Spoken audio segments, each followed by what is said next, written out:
이 호세아서를 읽다가 보면은 가장 먼저 발견되는 것이 이 범죄한 이스라엘 백성들에 대한 하나님의 분노입니다. 1장 내내 이 하나님의 분노가 막 쏟아지는 것을 볼 수가 있는데요. 호세아 1장 4절입니다. 여호와께서 호세아에게 이르시되 그의 이름을 이스라엘이라 하라. 조금 후에 내가 이스라엘의 피를 예후의 집에 갚으며 이스라엘 족속의 나라를 패할 것임이니라. 또 6절 하반절에도 보니까 내가 다시는 이스라엘 족속을 긍휼히 여겨서 용서하지 않을 것임이니라. 심지어는 9절 하반절에 보니까 너희는 내 백성이 아니요 나는 너희 하나님이 되지 아니할 것임이니라. 제가 이 호세아서 읽으면서 받는 느낌이 뭐냐 하면은 이 사람도 이렇게 격분을 하게 되면은 막 이게 할 말 못할 말 막 쏟아 놓을 때가 있지 않습니까? 딱 지금 1장에서 그 하나님의 그 모습이랄까요? 상태가 그런 것 같아요. 어떻게 아무리 화가 나셔도 너희는 내 백성이 아니야 이제. 나는 이제 너희 하나님 되지 아니할 것이야. 그러니까 이런 말씀을 지금 쏟아놓고 계시거든요. 이게 참 그 모순처럼 느껴지는 게 뭐냐면 제가 지난주 말씀드리지 않았습니까? 이 호세아서의 큰 주제 중에 하나는 이 포기하지 않으시는 하나님의 사랑이라고, 그 어떤 경우에도 포기하지 않으시는 하나님의 사랑을 묘사하고 담고 있는 것이 호세아서라고 말씀드렸는데, 여러분 이렇게 막 화가 나가지고 이제 너희는 내 백성이 아니라고, 나는 너희 하나님이 이제 되지 않을 거야, 막 이런 그 분노를 쏟아놓는 이 모습이 그 영원히 포기하지 않는 하나님의 사랑의 모습은 아니지 않습니까? 이거 어떻게 설명할 거냐는 거예요. 근데 저는 이렇게 이 1장에 나와 있는 그 타락한 백성들을 향하여 분노를 막 쏟아내시는 그 하나님의 모습을 이렇게 묵상을 하면서 제가 경험했던 두 사례가 이제 머리에 떠올랐는데요. 하나는 이번 여름에 제가 경험한 일입니다. 제가 참 아끼는 우리 청년이 하나 있습니다. 믿음도 참 좋고 또 참 제가 그 반듯하다 생각하는 청년인데요. 이 청년이 시험이 든 거예요. 이 목사들에게 너무 상처를 받아가지고, 이게 무슨 목사가 이렇게 맨날 타락해가지고 성적으로 죄를 짓고 뭐 이런 것이 끊임없이 나오느냐. 그래서 나 이제 교회 안 간다. 뭐 제가 알기로 이 청년이 뭐 그런다고 해서 교회를 안 갈 청년은 아니에요. 그러나 이제 너무 시험이 들어가지고 그렇게 막 이제 이 목회자들이 실망이 꽉 차가지고 이제 교회를 안 간다는 거예요. 그래서 제가 여름에 이제 그 청년을 좀 만나자 그래가지고 이제 두런두런 대화를 하는데요. 우선 너무 미안한 거예요. 이렇게 나 같은 목사들이 자네 같은 믿음 좋은 청년들 더 신앙생활 잘하라고 용기를 북돋우고 이래도 시원찮을 텐데 너무 미안하다. 진심으로 미안했습니다. 긴 시간 대화를 하는데 뭐 대목대목 내 마음이 아팠지만요, 정말 섬뜩할 정도로 참 마음이 아팠던 한마디를 이 형제가 하는 거예요. 그럼 뭐라고 얘기하는가 하니까, 그때가 이제 여름에 어느 그 시점이었냐 하면은 그 선교단체에서 그 여고생에게 성적으로 그 죄를 지어서 그게 대서특필되던 바로 그 즈음이에요. 근데 이 청년이 그 얘기를 하면서 뭐라고 말하는가 하니까, 몇 년 전에 그 유명한 청년 사역자가 또 비슷한 죄를 지어가지고 대서특필할 때는 자기가 막 엄청 분노했다는 거예요. 목사가 어떻게 이런 짓을 할 수 있느냐고 막 격분하고 너무너무 분노하고 막 그렇게 반응을 했는데, 이번에 비슷한 일이 일어났는데 자기는 아무렇지도 않다는 거예요. 전혀 마음이 가지도 않고 화가 나지도 않고 아무렇지도 않다는 거예요. 그게 저한테는요 너무 마음이 아팠습니다. 그게 어떻게 들려지는가 하면, 이제 난 이제 니들하고 상관없다, 난 이제 교회 떠난다, 니들이야 무슨 짓을 하든지 간에 나 할 바 아니다, 꼭 그렇게 들려지는 거예요. 여기 너무 제가 마음이 아팠는데요, 이 호세아 1장을 제가 묵상하는데 막 분노를 쏟아내시면서 막 심지어는 이렇게까지는 말씀하시면 안 되는데 하실 정도로 분노를 쏟아내시는 그 하나님의 모습을 보면서 그 청년의 말하고 자꾸 오버랩이 되는 거예요. 뭘 의미할까요? 아직까지 분노하신다는 건 아직까지 포기하지 않으신다는 뜻 아닐까요? 그리고 그리고 이 1장을 제가 분노하시는 하나님에서 묵상을 하는데 또 한 가지, 이거는 몇 년 전에 있었던 게 자꾸 떠오르는데요. 이 교역자 회의 때 일어난 일이에요. 그날 제가 막 엄청나게 이제 화가 난 거예요. 그 무슨 일인지는 기억이 잘 안 나는데요. 아마 이제 어떤 교역자가 성도에게 해서는 안 되는 그런 실수를 한 것 같아요. 그리고 또 이게 처음이 아니고 그 몇 번이나 그렇게 하면 안 된다고 경고를 했는데 또 유사한 일이 이제 제 귀에 들어와가지고 그날 제 기억으로는 하여튼 화를 많이 냈습니다. 막 소리를 높이면서 뭐 그렇게 해서 되겠느냐고, 어떻게 목사가 성도한테 그런 짓을 할 수 있느냐고, 막 그냥 그 죄도 없는 사람이 뭐 태반인데 막 거기다 대고 막 긴 시간 제가 격앙이 돼가지고 그렇게 이제 잔소리를 하고 소리를 쳤거든요. 그리고 나서는 이제 마이크를 이렇게 돌리면서 한번 입이 있으면 한번 이야기를 해보라고, 이거 어떻게 설명할 거냐고. 그랬더니 이제 여러 교역자가 뭐 죄송합니다, 뭐 다시는 안 그러겠습니다, 뭐 이런 이제 그런 이제 자기 반성적인 이야기들을 나누었는데요. 한 교역자가 뜬금없는 이야기를 하는 거예요. 뭐라고 이야기하는가 하니까 저희를 포기하지 않으셔서 감사합니다, 이런 말을 하는 거예요. 이게 사실 좀 뜬금없잖아요. 근데 사실 저는 그 교역자의 그 말이 너무 고마웠습니다. 우선 그렇게 그 심한 잔소리를 고깝게 듣지 않고 잘 받아준 것도 고맙고요. 그리고 또 우리를 포기하지 않으셔서 고맙습니다라는 좀 뜬금없어 보이지만 사실은 그건 전곡을 찌르는, 제 마음을 정확하게 이해하고 파악한 그런 대답이었기 때문에 시간이 갈수록 그 교역자가 참 고맙게 느껴지는 거예요. 사실 그 말이 맞거든요. 제가 2번, 3번 같은 실수를 범하는 교역자들에 대하여 그렇게 화를 내면서 좀 심하다 싶을 정도로 제가 그렇게 분노하는 거는 그거 창피 주려고 그러는 게 아니고요.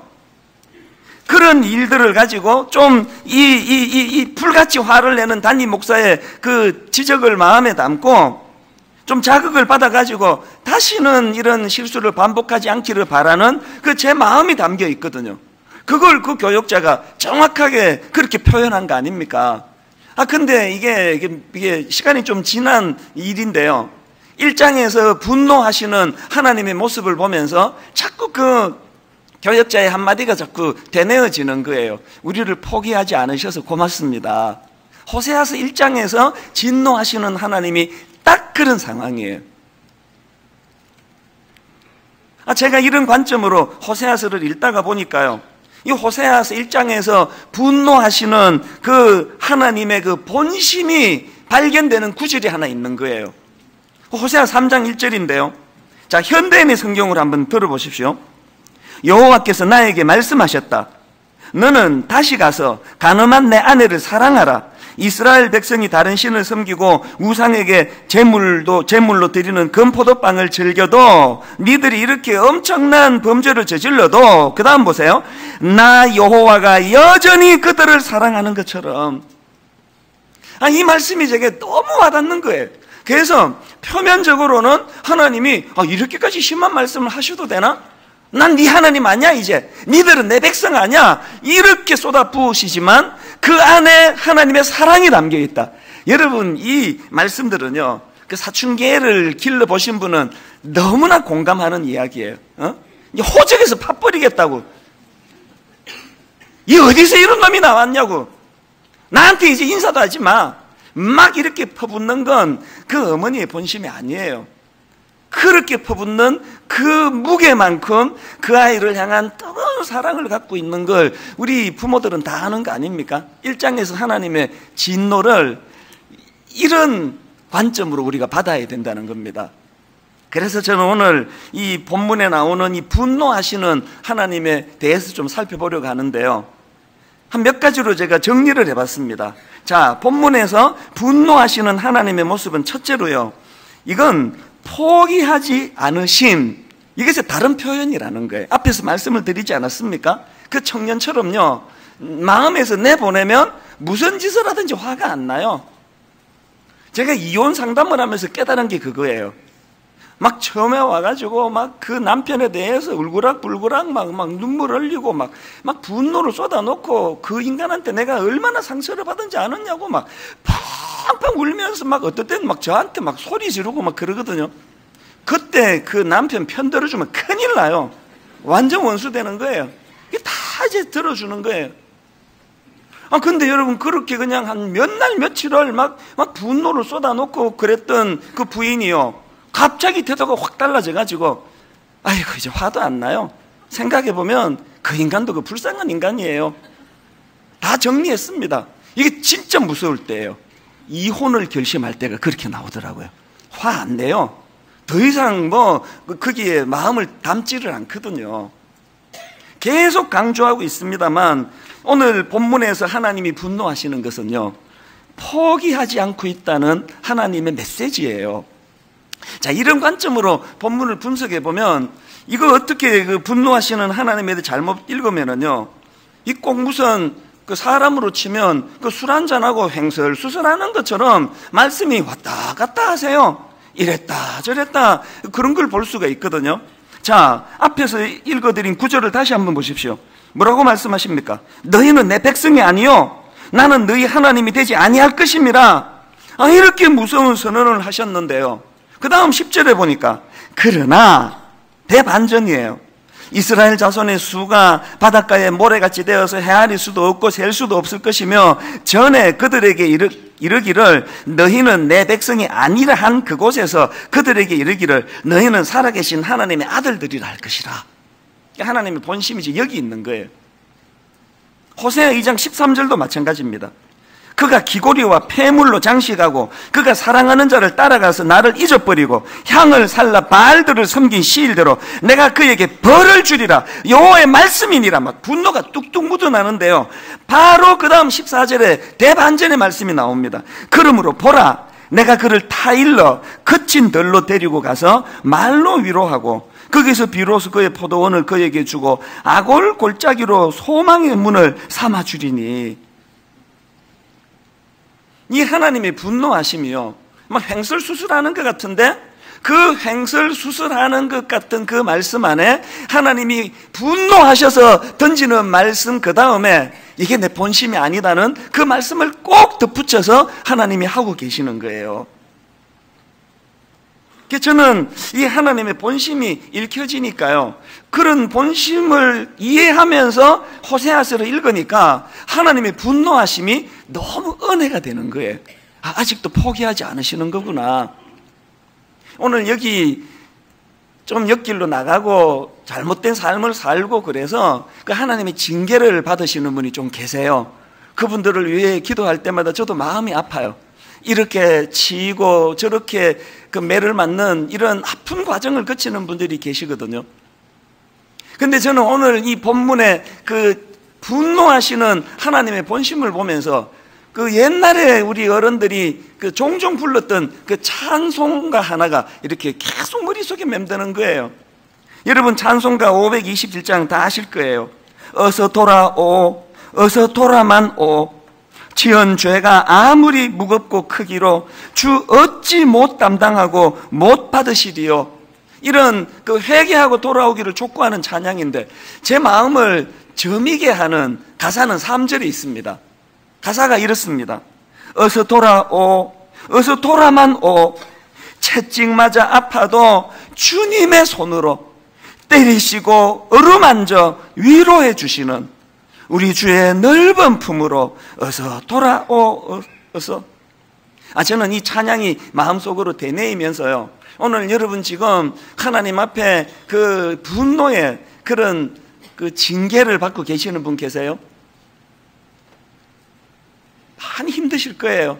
그러나 오늘 저는 성령님께서 그런 분들을 긍휼히 여기셔서 그냥 하는 일마다 안 되고 매 맞고 두들겨 맞고 아프고 그것만 보여지는 과정이 아니라, 또 다른 한편으로 채찍 맞아 아파도 주님의 손으로 때리시고 어루만져 위로해 주시는, 여기까지 볼 수 있는 영안이 열려지기를 원합니다. 하나님은 우리를 버리셔서 징계하시는 게 아니에요. 그런가 하면은 반대로 난 내 멋대로 살아도 그런 거 하나도 없더만. 징계가 어디 있어? 나 하나님 분노하는 거 난 하나도 나는 경험해 본 적이 없어. 잘 살기만 하더만 이런 분 계시면은요, 그런 분에게 필요한 말씀이 히브리서 12장 8절이에요. 징계는 다 받는 것이거늘 너희에게 없으면 사생자요 친아들이 아니니라. 신학적으로 가장 무서운 징벌은 징벌하지 않는 징벌이에요.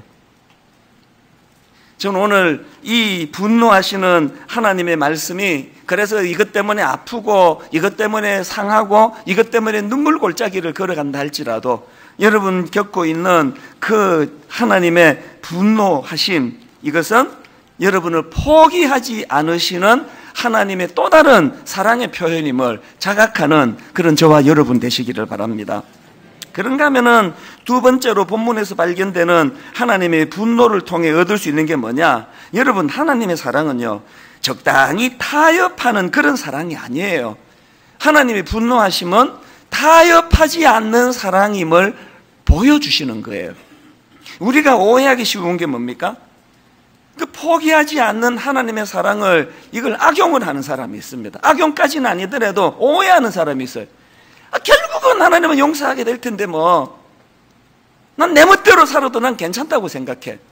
그건요, 하나님의 사랑의 속성을 몰라도 너무 모르시는 거예요.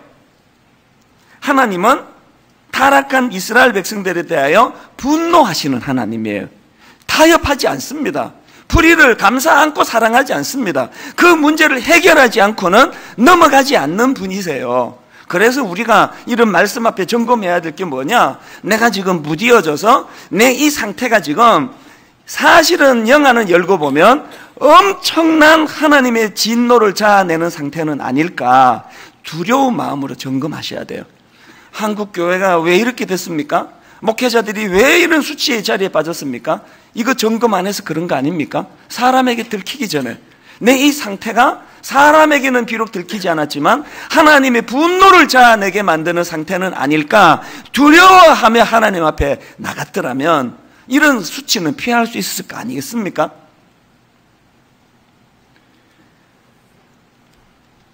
저희 교회가 지금 그 지각이 너무 많아가지고 이제 예배가 시작되고 15분이 지나면 이제 문을 닫습니다. 이건 영원히 이렇게 하겠습니까?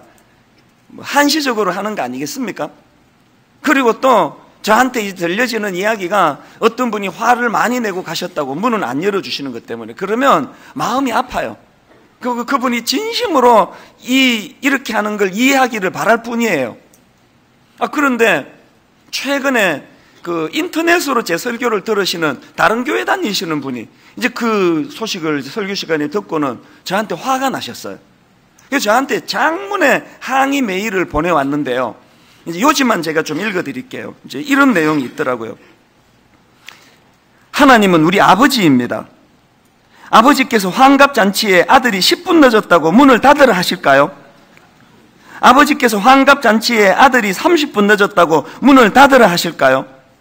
환갑잔치에 아들이 50분 늦어도, 아니 잔치가 끝나고 와도 안아주시면서 무슨 일 있었니? 차가 많이 막혔지? 이런 인자한 아버지가 아니시던가요? 뭘 말하고 싶은지 딱 이제 감이 잡히지 않습니까? 이제 그런 내용의 글을 이제 길게 이제 저에게 주셨는데요. 이분이 이제 저한테 바라는 글로 이제 그 메일이 마무리가 되는데 이렇게 이제 글을 썼더라고요.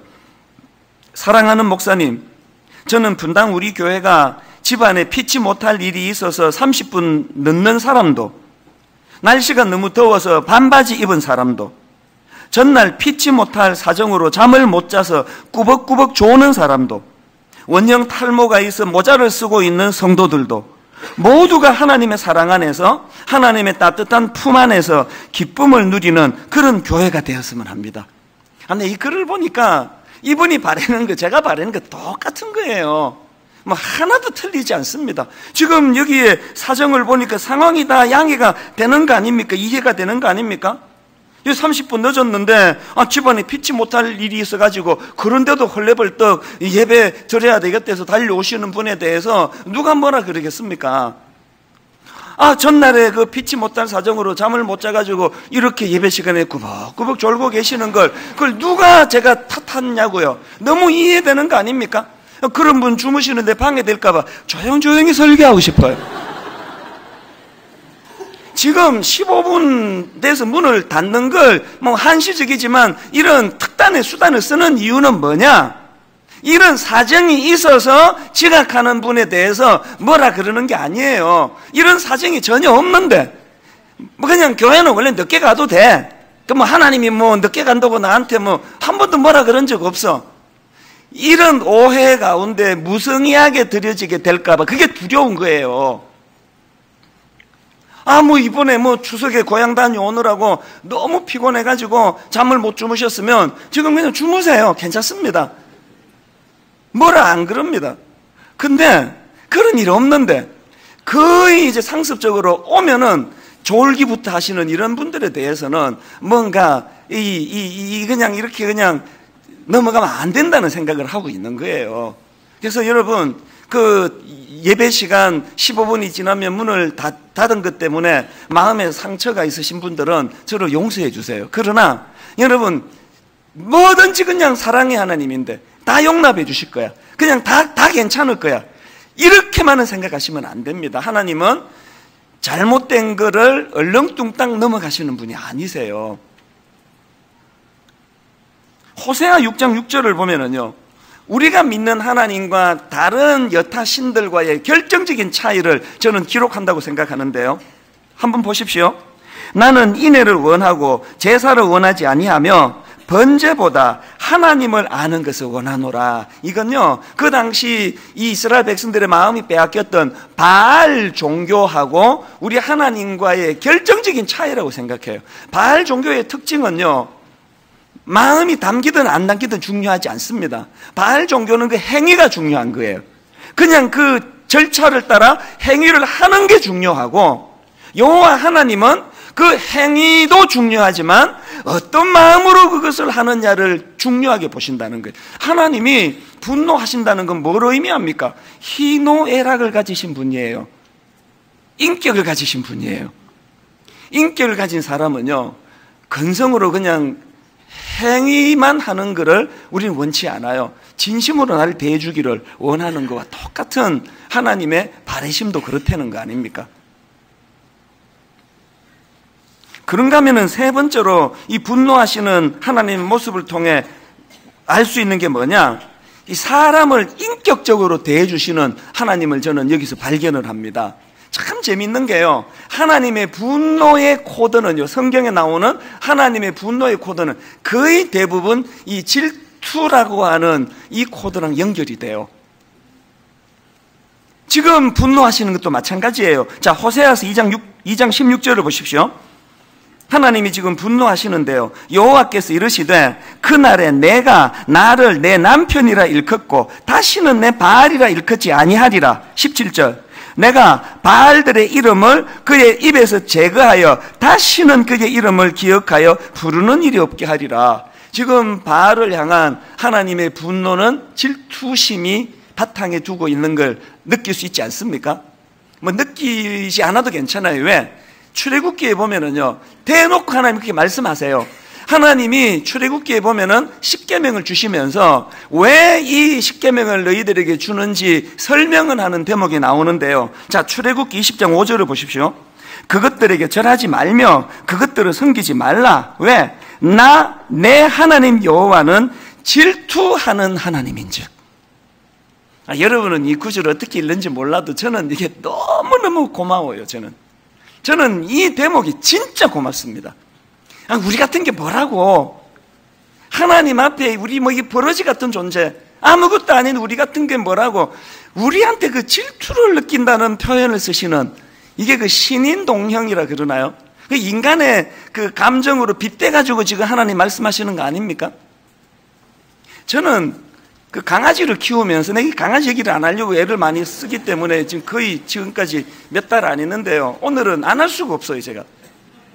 저는 이 강아지를 한 1년 지금 키우면서 정말 내가 은혜를 많이 받아요. 이 강아지를 가만히 보면은 이 탁 특징이 뭐냐면요, 우리 집 강아지만 그런지 세상의 모든 강아지가 다 그런지 몰라도 이놈은요, 우리 식구가 뭐 둘이든 셋이든 넷이든 다섯이든 딱 한 명만 자기 주인으로 삼아요. 주군으로 딱 한 명을 삼아요. 그리고 이제 2인자, 3인자 이렇게 이제 얘가 번호를 다 매겨가지고요, 1번이 없어지면 그때부터 2번을 이제 주군으로 이렇게 모시거든요. 불행하게도 우리 집에 얘가 1인자로 삼은 사람이 제 아내예요. 하여튼 놈이 눈치는 빨라가지고 실권자가 누군지를 정확하게 알고 이제 우리 집사람을 이제 주군으로 얘가 이제 인정을 해. 그래서 쫄쫄쫄쫄 집사람은 따라다녀요. 그리고 뭐 언제든지 집사람 말은 막 그냥 입에 혀처럼 잘 들어요. 2인자인 저 사람 취급을 안 해요. 심지어는요, 어떨 때 내가 불러요. 희라가 이리 와봐, 희라가 이리 와봐. 그러면요, 뭐 안 오는 건 그건 뭐 당연한 거고요, 말 자체를 못 들은 걸로, 못 들은 거. 사람이 부르면 뭐 귀찮아가지고 안 오더라도 쳐다는 봐야 될 거 아닙니까? 아무리 불러도요, 눈길 한 번 안 줘요. 이런 걸 이제 전문 용어로 개무시라 그럽니다. 이게 완전히 내가 개한테 개무시를 당하는 거예요. 근데 제가 그게 안타까워가지고요, 어떻게 해서든 내가 이 녀석 그 환심을 사보려고요, 그래서 우리 집에 제가 룰을 정했습니다. 이제 이 강아지에게 먹이를 주는 거는 저 혼자, 아무도 못 주게 해요. 우리 집사람 보고 절대로 뭐 안 그래도 지금 주군으로 모시는데 먹이까지 주면 되느냐고. 그래서 먹이는 항상 내가 줘요. 그러면서 어떨 땐 제가 참 유치해요. 이 강아지한테 먹이를 주면서 나 잘 봐. 이것이 누가 주는지 너 얼굴을 봐봐. 지금 저 여자가 주는 거 아닌 거 너 확실하지? 이거 내가 주는 거야? 근데 이렇게 해서 먹이를 줄 때도 있고, 어떨 때는 그 납작 엎드려가지고 눈높이에 맞추느라고 그냥 가전 애교를 제가 다 떼는지 누가 개고 누가 사람인지 모르겠어요. 그 내가 그렇게 가전 애교를 다 떨다가 한 번씩, 야, 내가 이게 내 제정신인가 지금? 대분당우리교회 담임 목사가 네 개 앞에서 내가 이게 뭐 하는 짓이냐고. 여러분, 지금요, 하나님이 우리 같은 피조물에게 나는 질투하는 하나님이다.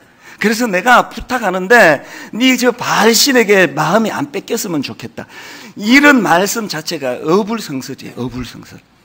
제가 우리 강아지한테 그런 가전 애교를 다 뜨는 게 어불성설인 것처럼, 그러나 그렇게 하고 있는 것처럼, 그 제가 강아지하고 저 사이를 생각을 하면서 하나님을 많이 묵상하게 되더라고요. 여러분, 하나님과 저와의 이 격차가요, 저하고 우리 집 강아지 격차 정도 되겠습니까?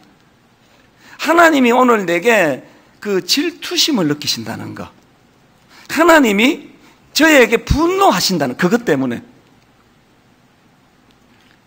저는 여기에서 말로 다 할 수 없는 은혜를 받는 거예요. 그래서 저는 오늘 여러분이 분노하시는 하나님에 대해 세 가지를 말씀드렸잖아요. 아직도 우리를 포기하지 않으심의 다른 표현이 하나님의 분노다. 그런가 하면 하나님의 사랑은 타협하지 않는 사랑임을 자각하게 하는 거, 이 하나님의 분노다. 그런가 하면은 하나님의 분노하시는 모습은 우리를 인격적으로 대해주시는 그 감격으로 이걸 우리가 받아야 된다.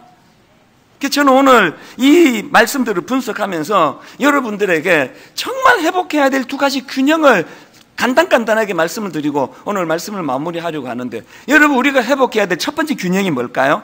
한편으로는 우리 삶 속에서 이 분노하시는 하나님을 인식하고 살아야 됩니다.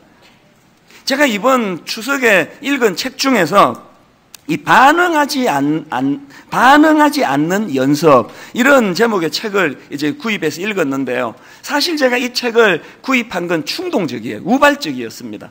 우연히 인터넷에서 이 책을 이제 선전하는 문구를 봤는데요, 그 책에 나오는 그 2줄짜리 그 글이 제 눈에 확 들어온 거예요. 그래서 제가 그 글 보고 이 책을 샀습니다. 그 2줄짜리 제 눈길을 끈 글을 읽어드릴게요. 들어보세요. 반응하지 않는 것이 최고의 승리입니다. 승리란 상대방에게 이기는 것이 아닙니다. 상대방에게 반응해서 마음을 빼앗기지 않는 것입니다. 이게 너무 와닿는 거예요. 다시 한번 들어보세요. 반응하지 않는 것이 최고의 승리입니다. 승리란 상대방에게 이기는 것이 아닙니다. 상대방에게 반응해서 마음을 빼앗기는 것입니다. 여러분, 이게 왜 와닿았냐면, 제가 설교 시간에 종종 말씀드리잖아요. 왜 상처를 받느냐? 마음이 가는 그곳에 상처가 있는 거예요. 내 마음이 머물지 않으면 상처 없습니다. 여러 번 말씀드렸잖아요. 예를 들어 볼까요? 자동차를 새로 이제 새 차를 뽑고요. 그게 한 열흘도 안 됐을 거예요. 이게 완전히 새 차인데요. 어느 교회를 제가 방문하게 된 거예요. 그랬더니 그 교회 관리하시는 분 같아요. 막 얼마나 친절한지. 그때 빈자리도 많고 그래가지고 제가 주차해도 되는데 막 계속 자기가 도와드리겠다고 내리라는 거예요. 괜찮습니다. 제가 할 수 있습니다. 근데 아닙니다. 목사님 무슨 말씀을 그냥 내리시라고. 그래서 기어이 내리게 해가지고 이제 키를 맡기고 이제 들어갔습니다. 일 다 보고 한 서너 시간 뒤에 집에 가려고 보니까 그 새 차 앞에, 범퍼 앞에 들이받아가지고 그렇게 내가 그냥 운전하고 가겠다니까 내리라고 그러더니 지금 뽑은 지 열흘도 안 되는 그 차를 앞에를 그냥 다 들이받아 놓은 거예요. 이것도 놀라운데요. 더 놀라운 건 제 마음이에요.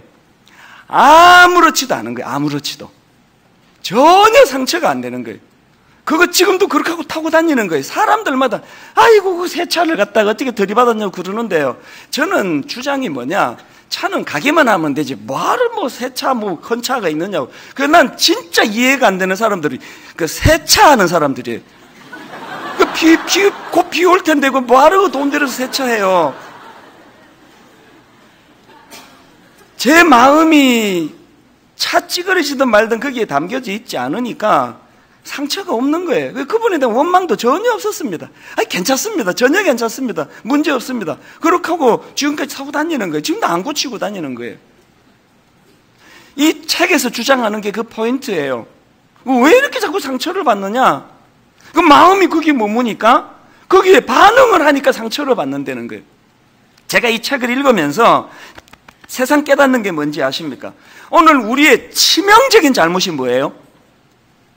반응해야 될 분노하시는 하나님에 대해서는 무감각하고 반응 안 해도 될 그 세상 일에 온통 마음이 쏠려가지고 아무것도 아닌 일에 잠을 못 자고 괴로워하고 분노하고 여러분이 맨날 그래서 이 책으로 말하면은 그 반응하지 말아야 될 것에 반응해서 마음을 빼앗기기 때문에 루즈로 살아간다는 거예요. 오늘 이 말씀을 통해서 여러분 우리가 하나님의 분노하심에 반응하는 영적으로 민감한 저와 여러분 되기를 바라요. 그리고 세상 일에는 누가 차를 좀 들이받든지 어떻게 하든지 어지간한 일에는 거기에 그렇게 무감각해지는, 그러니까 별로 반응이 가지 않는, 마음이 가지 않으면 상처가 없는 거예요. 그런가 하면 두 번째 우리가 기억해야 될 균형이 뭐냐? 그렇게 하나님의 분노하심을 의식했다면 돌이켜 회개해야 된다는 거예요. 하나님이 호세아 1장에서 그렇게 분노하시는 하나님의 의도랄까, 하나님의 본심을 저는 2장 2절에서 발견하는데요. 분노하시는 하나님이 이렇게 말씀하십니다. 너희 어머니와 논쟁하라. 그는 내 아내가 아니요 나는 그의 남편이 아니라 분노하셨죠. 그 다음 보세요. 그가 그의 얼굴에서 음란을 제하게 하고 그 유방 사이에서 음행을 제하게 하라. 상징적으로 드리는 말씀 아닙니까? 하나님의 분노하심의 목표는 딱 하나예요. 그의 얼굴에서 음란을 제하게 하고 그 유방 사이에서 음행을 제하게 하라. 우리가 이 하나님의 분노하심을 인식하기 시작했다면 돌이켜야 돼요. 이렇게 하면 안 됩니다. 수치의 자리에 빠지기 전에 돌이키면 용서하시는 하나님, 돌이키면 회개하면 원래의 자리로 되돌이켜 주시는 하나님, 그 하나님 우리에게 십자가라는 도구를 주셨잖아요. 그 십자가 앞으로 날마다 부끄럽지만 벌거벗은 몸으로 주님 저는 죄인입니다. 하나님이 원하시는 목표는 다 하나인 줄로 믿습니다. 결론을 맺으려고 합니다. 벨트 앙스트라는 분이 이렇게 말을 했습니다. 사람들의 마음에는 하나님을 두려워하는 것이 죽어버렸다. 그러나 새로운 두려움이 그 자리를 차지했다. 바로 모든 것을 두려워하는 공포이다. 오늘 하나님을 두려워하지 않고부터 모든 것이 다 공포인 삶을 우리가 살아가고 있습니다. 하나님만 두려워하고 모든 공포로부터 자유하는 저와 여러분 되시기를 주님 이름으로 축복합니다. 오늘 이 말씀을 기억하시면서 옛날 우리 어른들이 불렀던 이 찬양을 좀 느끼면서 부르면 좋겠습니다. 어서 돌아오, 어서 돌아만 오. 하나님의 분노하심을 자각하는 사람만이 부를 수 있는 찬양이라고 생각합니다. 가사를 생각하시면서 우리 이렇게 같이 찬양하기 원합니다. 어서 돌아오, 어서 돌아오, 어서 돌아만 오. 어서 돌아만 오. 하나님의 분노하심을 인식하신다면 지은 죄가 아무리 무겁고 크기로 주 어찌 못 담당하고 못 받으시리요.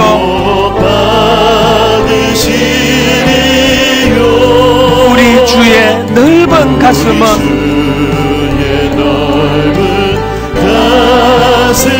하늘보다 넓고 넓어. 3절 찬양하시겠습니다. 어서 돌아오, 어서 돌아만 오. 여러분이 하나님의 마음을 좀 느끼면서 찬양합니다. 채찍 맞아 아파도 주님의 손으로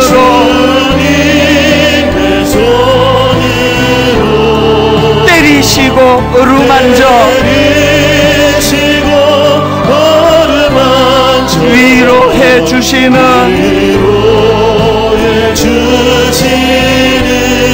우리 주의 넓은 품으로 어서 돌아오, 어서 돌아오.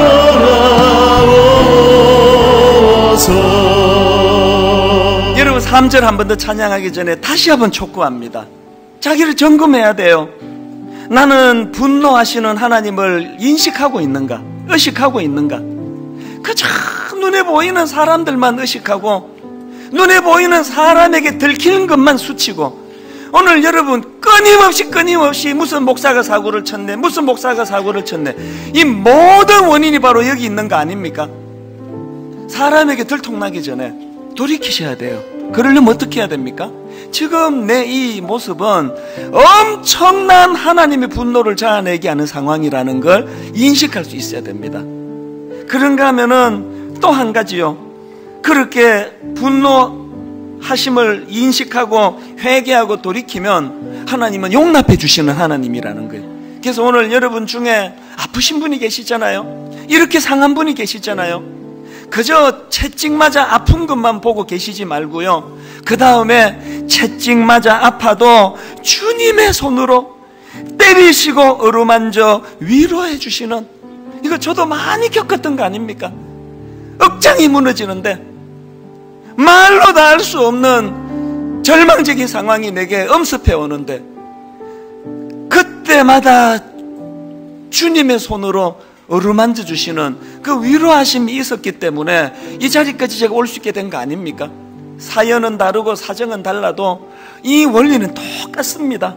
채찍 맞아 아파도 주님의 손으로 때리시고 또 어루만져 위로해 주시는, 오늘 여러분 이 3절 찬양하는 동안에 복음은 능력이거든요. 예배는 사건이거든요. 오늘 이 예배 시간에 이 가사가 내 삶 속에 구현되는 은혜를, 사건을 경험하게 되시기 바랍니다. 우리 3절 가사를 생각하며 다시 한번 이렇게 찬양합니다. 어서 돌아오, 어서 돌아오, 어서 돌아만 오. 분노하신 하나님, 채찍 맞아 아파도 주님의 손으로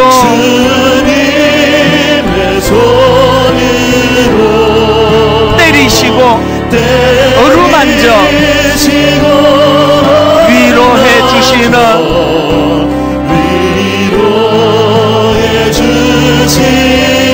우리 주의 넓은 품으로 어서 돌아오. 어서 우리 한 번만 더 고백하기 원합니다. 어서 돌아오. 아버지 하나님의 마음이 느껴지지 않으세요? 어서 돌아만 오. 무슨 일로 그렇게 힘드세요? 채찍 맞아 아파도 주님의 손으로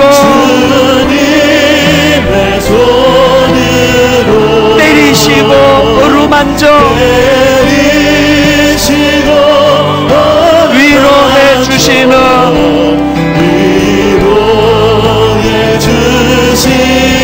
우리 주의 넓은 품으로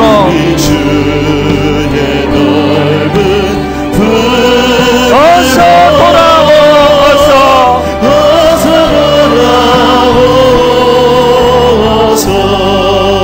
여러분, 우리 회개의 자리로 나가야 돼요. 마치 내가 담배 핀 건 아닌데 담배 연기가 자욱한 실내에 들어갔다 오면 온몸에 담배 냄새가 배어나는 건 같은 거예요. 목사인 저부터가 진짜 하나님의 종답지 않은 모습이 얼마나 많은지 부끄러울 뿐이에요. 오늘 장로가, 오늘 권사가, 오늘 주의 자녀들이 하나님, 나도 모르게 이 혼탁한 세상 속에 하나님보다 바를 더 의지했습니다. 질투하시는 그 하나님, 그 하나님의 사랑이 내게 느껴지고 그 하나님 앞으로 돌아가기를 원합니다. 그런가 하면은 그런 자들에게 주시는 하나님의 샬롬, 이 평안, 이 시간 내 안에 깃들기를 원합니다. 우리 합심해서 주님 앞에 같이 회개하며 기도하는 시간을 갖겠습니다. 하나님 아버지, 어서 돌아오. 어서 돌아오.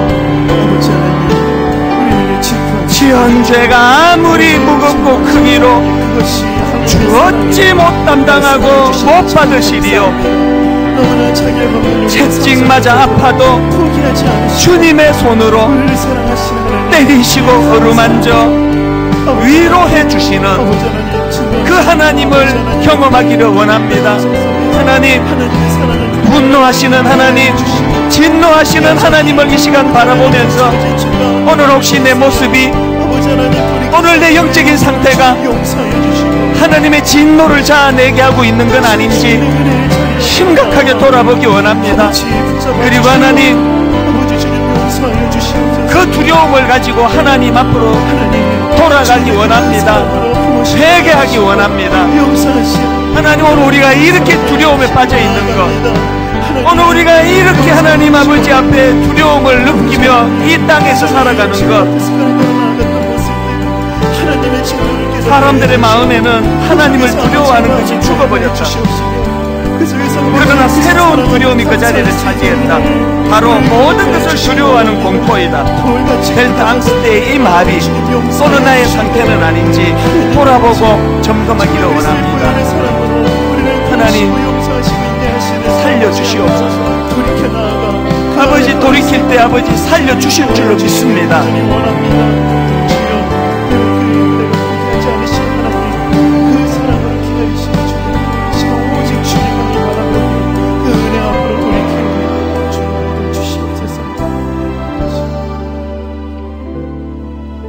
사람들의 마음에는 하나님을 두려워하는 것이 죽어버렸다.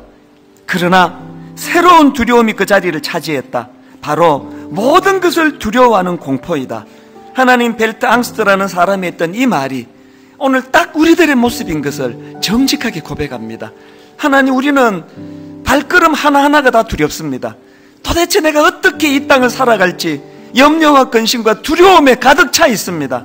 바로 이 두려움의 원인이 하나님을 두려워하지 않는 것에서부터 시작되었다는 걸 오늘 자각하게 되었사오니 하나님을 두려워하는 저희들 되게 하여 주시고 두려워 하나님 앞으로 회개하며 나아가는 아름다운 저희들이 되도록 인도하여 주시옵소서. 인도해 주실 줄 믿고 감사드리옵고 예수님 이름으로 기도드립니다. 아멘.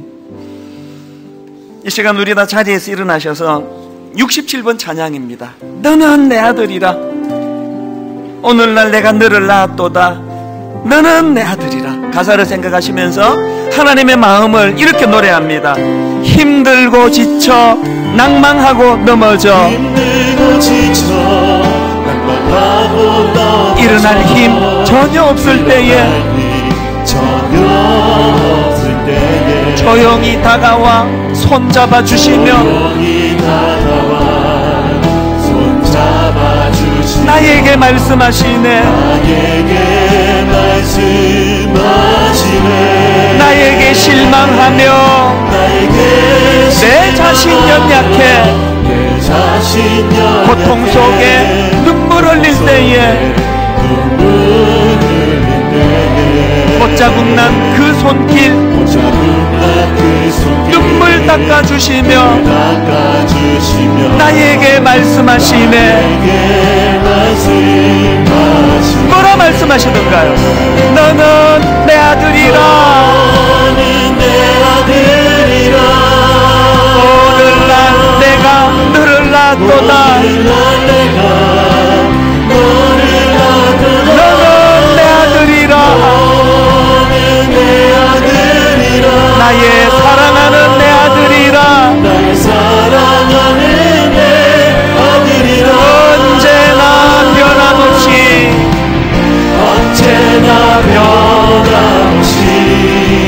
너는 내 아들이라. 어떻게 이런 일이 가능합니까? 나의 십자가 고통, 해산의 그 고통으로 내가 너를 낳았으니 너는 내 아들이라. 오늘날 내가 너를 낳았도다. 너는 내 아들이라.